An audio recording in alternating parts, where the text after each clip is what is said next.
We live in a time where anxiety stalks us like a shadow we can't outrun. Notifications, deadlines, and uncertainty pour into our minds like a storm with no end. But here's the thing. None of this is new. The Stoics faced chaos too. Plagues, political upheaval, exile, and death.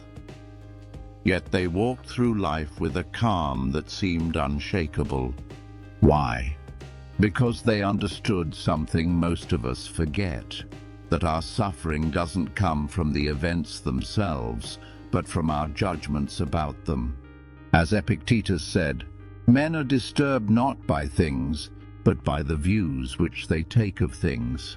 If you master those views, the storm cannot touch you.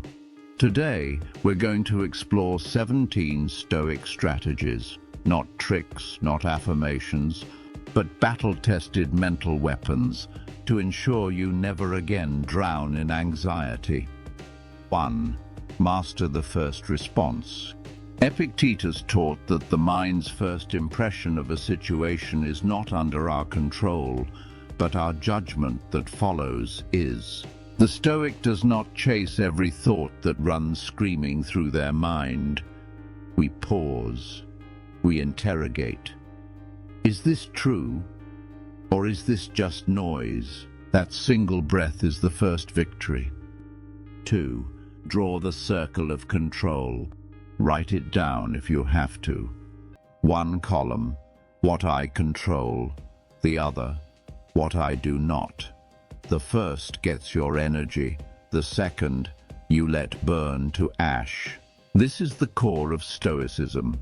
We don't wrestle storms we can't stop. 3. Voluntary discomfort. Seneca suggested sleeping on the floor, eating coarse bread, wearing simple clothes before misfortune forced it on you. The point wasn't masochism, it was proof.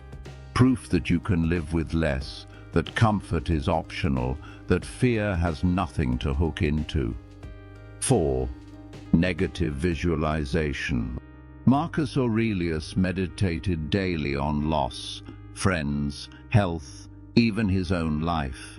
Not to sink into despair, but to remove the shock when reality bites. By rehearsing life's tragedies in the mind, we blunt anxiety's blade. 5. Amor fati, love of fate. Nietzsche borrowed this from the Stoics, not just to accept what happens, but to love it. The broken plans, the detours, the hard days, all part of the path. The Stoic does not say, why me, but, so this is what we train for. 6. The view from above. Close your eyes and see your life from 1,000 feet, then from the edge of the earth, then from the stars. Watch your problems shrink until they are smaller than dust. This is not escapism, it is perspective. 7. Memento mori. Remember, you will die. This is not morbid, it is liberating. Death's shadow makes life burn brighter. When you hold this truth, the petty fears lose their teeth. What is anxiety compared to the inevitability we all share? 8. Self-sufficiency. Epictetus was born a slave. He knew that freedom comes not from wealth or power, but from wanting nothing you cannot give yourself. Build your fortress inside, a place no person, no economy, no relationship can touch. 9. Journaling as warfare.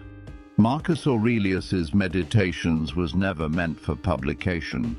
It was a private battlefield where he wrestled with his own mind. Do the same.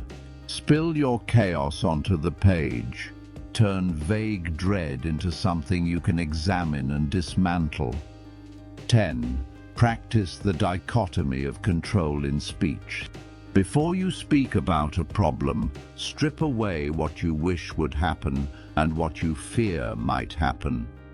State only what is in your power to change. Watch how the unnecessary drama falls away. 11.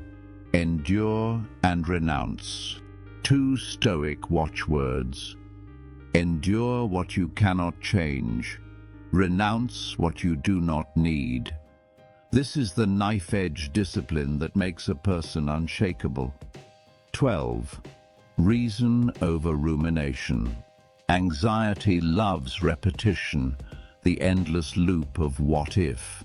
The Stoic cuts the loop by forcing the mind into reasoned analysis. Ask, what is the worst outcome? Could I survive it?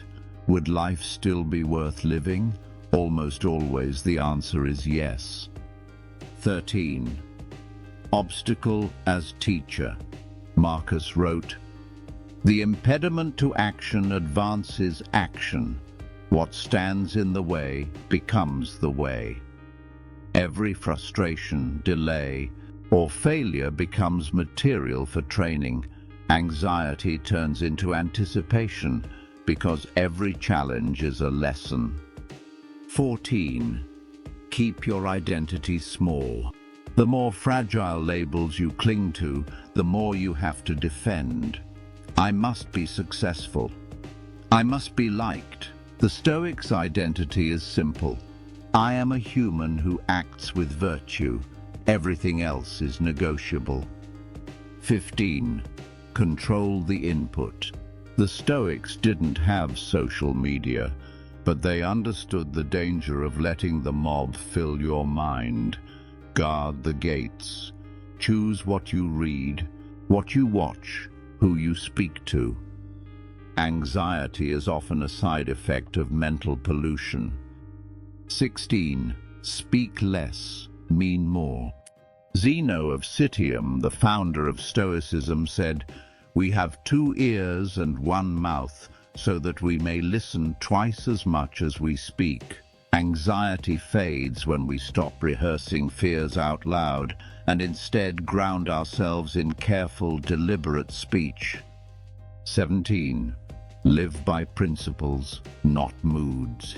Feelings change like weather. Principles endure. The Stoic chooses how to live before the storm hits. Courage, justice, self-control, wisdom. These are not negotiable when anxiety knocks. They are the walls that keep it outside. We will all meet anxiety again. It will come dressed as doubt, as fear, as restless nights and clenched teeth. But with these disciplines, it will find no purchase in us. Marcus Aurelius ruled an empire at war. Epictetus walked with a twisted leg from his days in slavery. Seneca was ordered to take his own life. Each faced the world with calm eyes, because they had already faced themselves. Anxiety is not the enemy. The real enemy is the belief that we are helpless against it. We are not. We have weapons. We have a philosophy. We have each other. The Stoics would tell us, stand firm. You are stronger than you think.